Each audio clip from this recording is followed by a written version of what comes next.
I'm a sucker for retro games, and even though the indie market is flooded with them, I'm still willing to give them a try, and I just got done playing a new one called Sigi A Fart for Melusina. But does this one end up filling the air with a fresh aroma as you play it? Or is it more like forcing one and making a mess?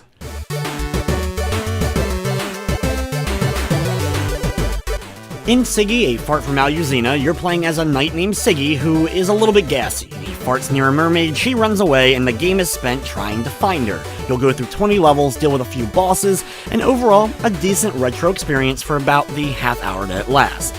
As you can tell from the graphics, it's very much a retro-inspired game, but the graphics are decent enough. The music is very enjoyable. In fact, probably the best part about the game is the soundtrack, but the gameplay itself is just okay. There's a little bit of a delay when it comes to your jumping, and they tried to mimic Ghosts and Goblins, which of course is a classic game and a very difficult one.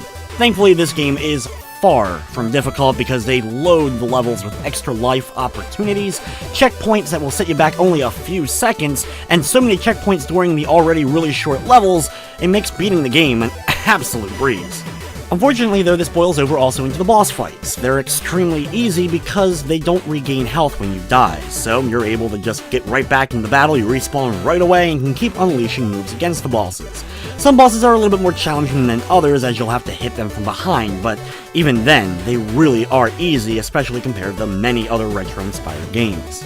The game does have a few secrets and collectibles to keep an eye out for. There are coins, plenty of health items, and then secret caves that you can find by blowing open holes in walls by attacking them in order to find more collectibles, and usually a letter that spells out the word Sigi. Every one of the main stages has 4 letters to collect in order to get 100% in it. Thankfully though, from technical side of things, there was no crashing or other major glitches. Sigi A Fart for Melusina is available now on pretty much all the consoles, PS4, Xbox One, Nintendo Switch, Vita, and PC for $2.99, and it does have a Platinum Trophy on the PS4 and Vita. Overall, Sigi A Fart for Melusina is an okay retro game, but because of its low price point, it's pretty easy to recommend to fans of retro-inspired games, or those who are just looking for some easy trophies and achievements, because the ones here are pretty easy to get. I wish they would improve the delay with the jumping. It would make the game a bit easier, but since it's already pretty easy, you probably won't even have that much problem with that delay, as well as I wish there were a few more options, maybe a difficulty option to make the game a bit more challenging for those who love retro games. With everything said though, I'm going to be giving Sigi A Fart for Melusina a 7 out of 10. That's going to wrap up this review though. I'd like to thank you for watching, and of course, I hope you enjoyed.